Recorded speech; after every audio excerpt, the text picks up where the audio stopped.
예, 26절은 그 난해주에 있습니다. 혹시 성경 보시면 밖에 어떤 사본에 만일 너희가 용서하지 아니하면 하늘에 계신 너희 아버지도 너희 허물을 사하지 아니하시리라가 있음 그렇게 되어 있습니다. 그래서 왜 없는데 26절에 해놨냐 하는 건 그 난해주에 있고 사본에 따라서 달라서 성경이 원본은 없어졌고 원본을 베낀 사본만 전성되어 있는데 사본이 많은 종류가 있고 이렇게 없음이 되어 있는 것은 있는 사본이 몇 개 없고 없는 사본이 더 많아서 이게 후대에 첨가한 것이 아닐까 그런 생각이 들어서 편집할 때 빼놓은 것입니다. 오늘 본문에는 무화과 나무가 말라 죽은 사건을 기록하고 있는데 이상한 점은 무화과의 때가 아니다 그렇게 되어 있어요. 그렇죠? 예수님이 시장하셔서 무화과 나무를 보고 잎이 무성한 무화과 나무를 보고 혹시 열매가 있을까 하여 갔는데 잎사귀 외에는 아무것도 없었다. 그리고는 그 다음에 이는 무화과의 때가 아닙니다. 그렇게 되어 있습니다. 때가 아니면 열매를 못 맺는 것이 자연스럽고 당연한 것인데 예수님은 이 무화과 나무를 저주하셨습니다. 이제부터 영원토록 사람이 내게서 열매를 따먹지 못하리라 하시니 제자들이 이를 들었다. 이상하지 않아요? 그죠? 아니 때가 안 돼서 열매가 없는 건데 예수님이 그걸 저주하시고 저주하니까 죽은 거죠. 예수님 모르셨을까요? 예수님이 하나님의 아들이시고 모든 것을 아신다고 그렇게 했는데 무화과 나무가 잎이 무성한데 저 무화과는 아직 때가 안 됐기 때문에 열매가 없는 것을 아셨을 것입니다. 그리고 무화과는 자연의 계절을 따라서 하나님께서 잎이 필요한 곳에 잎이 피고 열매를 맺어야 할 때 열매를 맺는 거죠. 자연스러운 건데 그 오늘 과학적으로 말하면 무화과의 유전자의 그 철의 변화를 따라서 열매를 맺는 건데 그것을 예수님께서 왜 저주하셨을까? 여러분 이거를 우리가 받아들여야 하나님의 주권과 하나님의 섭리에 들어가게 되는 것입니다. 에덴 동산에 나무들이 많은데 하나님이 선악과는 따먹지 말라고 합니다. 그 열매도 맛있어 보이고 탐스럽고 괜찮은데 왜 따먹지 말랍니까? 그게 하나님 뜻입니다. 하나님이 따먹지 말라는 것은 안 따먹는 것이 맞습니다. 우리 그걸 받아들여야 됩니다. 아니 괜찮은 열매인데 왜 저건 못 따먹게 하느냐? 그렇게 하면 이제 그것은 마귀가 가르치는 거죠. 내 하고 싶은 대로 해라 하는 것이죠. 이 때가 뭡니까? 때가 뭐냐? 우리는 자연 만물이 때가 있다든지 혹은 내가 원하는 게 때다. 여러분 식사 때가 뭐죠? 식사 때가 언제 밥 드십니까?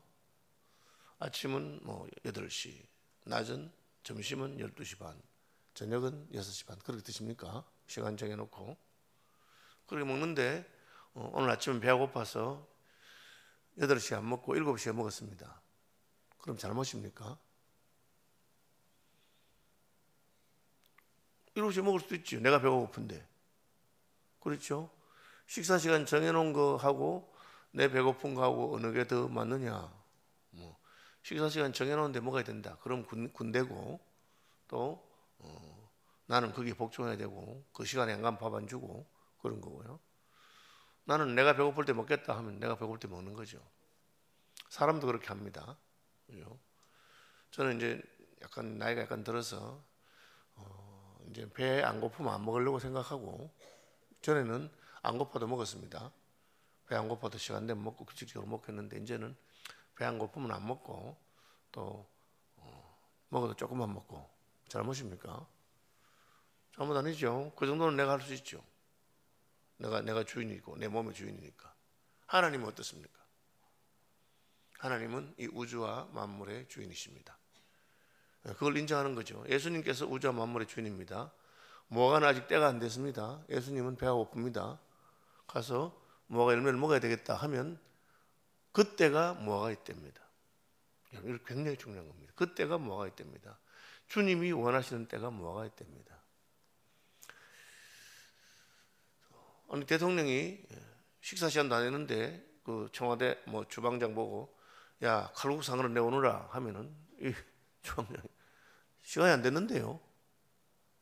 그렇게 말하면 바로 잘립니다. 아, 시작하시군요 하고 급하게 뭘 해내와야 되죠. 그것이 주권의 문제입니다.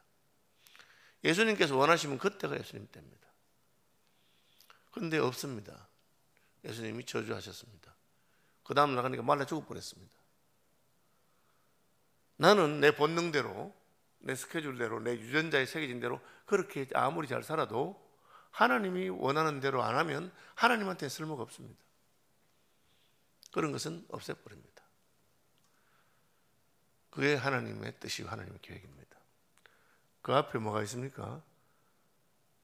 낙이 새끼를 데려오라 하죠. 낙이 새끼를. 그러니까 얘는 아직 사람 태울 준비가 안 됐습니다. 얘는 사람 태울 준비가 안 됐습니다. 그 주인이 그렇게 말하고 안 줄 수 있습니다. 그런데 그렇게 하지 않습니다. 가져가시죠. 그리고 예수님은 낙이 새끼를 타고 옵니다. 왜? 그게 하나님 뜻입니다. 시온 따라, 그죠? 내 주인께서 겸손하여 낙이 곧 멍에 매는 짐승의 새끼를 타셨도다. 하나님께서 그걸 보여주기 위해서 다 큰 낙이 아니라 새끼 낙이를 태우고 오시는 것입니다. 그것이 하나님의 때요, 하나님의 뜻입니다. 그걸 우리가 알아야 됩니다. 내가 다 준비되고 나면 하겠습니다. 그렇게 하는 것은 하나님에게 불순종하는 것이죠. 지금 주가 쓰시겠다 하면 지금 드리면 됩니다. 그걸 놓치기 때문에 많은 사람들이 하나님의 스케줄이 아니라 자기의 스케줄에 따라서 순종하고 헌신하고 그렇게 하려고 합니다. 그럼 하나님은 네 멋대로 해라. 그건 하나님이 더 이상 쓸모가 없는 것입니다. 낙이 새끼라도 예수님이 예루살렘에 입성하실 때 아직 얘는 어리지만 주님이 쓰시겠다면 태우는 겁니다. 무화과로 말하자면 때가 안 돼도 열매 한두 개는 어떻게든지 마련해서 주님께 드려야지 그 무화과입니다. 그러니까 무화과에 무슨 잘못이 있겠어요? 우리에게 하시는 말씀입니다. 우리에게 주님께서 무식한 갈릴리의 어부들을 제자로 쓰시면 자기 쓰임 받으면 되는 겁니다. 어부들을 만해서 부족하다 싶으면 예수님께서는 또 사도 바울을 부르시면 됩니다. 부르시는 것이죠. 그걸 우리 인생에서 딱 결정하고 주가 쓰시겠다 하면 쓰임 받고 낙이 새끼든지 뭐든지 아니 보리떡 5개로 뭘 하겠습니까? 그렇게 할 필요 없어. 그냥 주님이 필요하시다 하니까 주께 드리면 됩니다. 그럼 그 다음에 어떻게 하시느냐? 그 다음에는 하나님께서 알아서 하십니다. 왜 예수님이 명령하는데 죽느냐? 예수님이 그렇게 하셨습니다. 예수님이 사람이 되실 필요가 있습니까? 되실 필요가 없습니다. 그냥 하나님 아버지 저것들은 그냥 바로 심판하고 새로 만듭시다. 말씀으로 천지를 창조하시고 사람 만드신 분입니다. 아담 1, 아담 2, 아담 3 해서 새로 만들 수 있습니다. 그런데 그렇게 하지 않습니다. 왜? 아버지의 뜻이기 때문에. 어떤 건 굉장히 예수님에도 거슬리지요. 내가 왜 저 죄인들을 위해서 죽어야 되느냐? 내가 왜 아버지께 버림받고 십자가에 죽어야 되느냐? 그런 생각이 들어도 아버지께서 내게 주시는 잔을 내가 마시지 않겠느냐? 내 뜻대로 마시고 아버지 뜻대로 하옵소서. 그것이 예수님이 순종하신 뜻입니다. 예수님이 순종했기 때문에 무화과 나무는 예수님께 순종해야 됩니다. 하나님 뜻입니다. 복음을 위해서 다니는 자에게 하나님께서 먹을 것을 주시겠다고 약속하셨습니다. 그러니까 엘리야는 지금 흉년에 들어서 먹을 게 없는데 저 사렙다의 과부 집에 가서 그거 먹고 죽으려고 마지막 남은 밀가루와 기름 한 통 있는데 저는 그 본문 읽을 때마다 너무 이상했어요. 아니 염치도 없고 체면도 없지. 무슨 선지자가 과부가 먹고 죽으려는 것 같다고 그걸 달라고 하느냐 그 말이에요. 그런데 하나님께서는 그게 뜻입니다. 결과적으로 봐서는 그 마지막 남은 통의 가루와 기름을 가지고 호떡 하나 구워서 드렸기 때문에 가뭄이 그치는 날까지 통의 가루가 다하지 아니하고 병에 기름이 닿지 아니었습니다. 저는 이제 주일날 이렇게 헌금을 보면 마음이 너무 아픈 분들이 헌금이 있어요. 11조를 10만 원 이렇게 하셨다. 그러면 제가 마음에 한 달에 100만 원을 번단 말인데 100만 원으로 겨우 생활할 건데 이런 분도 11조를 바쳐야 되나? 그런 생각이 들 때가 있어요. 그죠? 그러나 하나님 생각은 다를 수 있습니다. 하나님이 그것을 받으셨기 때문에 그 사람의 통의 가루가 병에 기름이 떨어지지 않도록 합니다.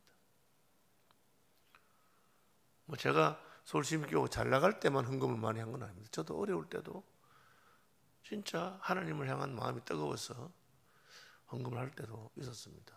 그때는 별 생각이 다 들죠. 그런데 지나놓고 보면 하나님이 그것을 받으셨기 때문에 제가 고난과 가난과 어려운 시절을 무사히 지나온 것입니다. 저도 이제 큰 교회 목사가 되니까 자꾸 이제 교인들한테 대해서 애틋한 마음이 들어서 그런 게 드는데 어떤 분은 이렇게 말씀하시더라고요. 그래도 교인들이 복 받는 것은 가르치고 하나님 뜻대로 하는 것이 어떤 것인지는 가르쳐야 된다. 그렇게 말씀하는 분이 있어요. 참 입이 잘 안 떨어지는 때가 있습니다. 어쨌든 주님은 이 무화과나무에 때가 아닌데도 열매를 내는 것이 마땅하다는 거죠. 왜? 예수님이 필요하시니까. 그것이 너희는 먼저 그의 나라와 그의 의를 구하는 것입니다. 내 거다 하고 싶은 대로 그렇게 하고 하면은 먼저 하나님의 나라와 의는 구하지 못합니다. 그럼 그냥 사는 거죠. 세상 사람 사는 것처럼. 자기 거 가지고 자기 먹고 배고프면 먹고. 그러면 하나님의 복은 없습니다. 그러나 먼저 그의 나라와 그의 의를 구하면 너희에게 이 모든 것을 더하실 것이다.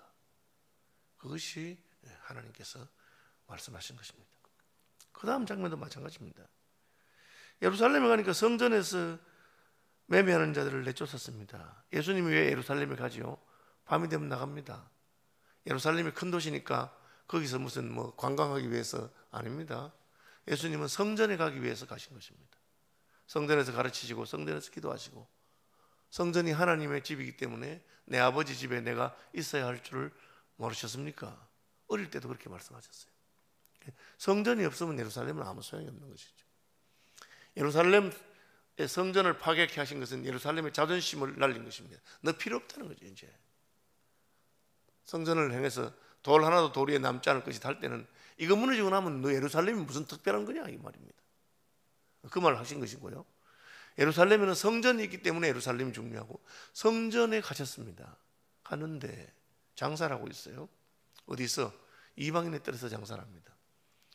유대인들도 다 자기 건 아니까 유대인들이 기도하는 여인들의 뜰이나 유대인들이 기도하는 뜰은 안 합니다. 저 제일 바깥에 이방인의 뜰, 그건 이방인들이니까 그거야 좀 빼앗아도 괜찮고 그렇게 생각한 거죠. 그 예수님께서는 기가 막혔어. 너희들은 저게 아무 사소한 거 별 필요 없는 거. 이방인들이 왜 성전에 오겠나? 이방인의 뜰. 그런 거는 그냥 마음대로 써도 된다고 생각하는 모양인데 하나님께서 그렇게 하라고 하신 것입니다. 왜? 내 아버지의 집은 만민이 기도하는 집이기 때문입니다. 교회에서도 마찬가지입니다. 교회에서도 저 별로 쓸모없는 사람이나 호나 그런 무시당하죠. 딱 보니까 헌금도 못 하겠고 보니까 교회에서. 근데 하나님 어떻게 생각하냐 중요하죠. 하나님 이 소자를 어떻게 생각하시느냐, 이 가난한 자를 어떻게 생각하시느냐. 우리가 다 무시하면 주님은 딱 마음이 상하신 거죠. 아니 내 아버지 집을 왜 너희들은 멋대로 쓰느냐.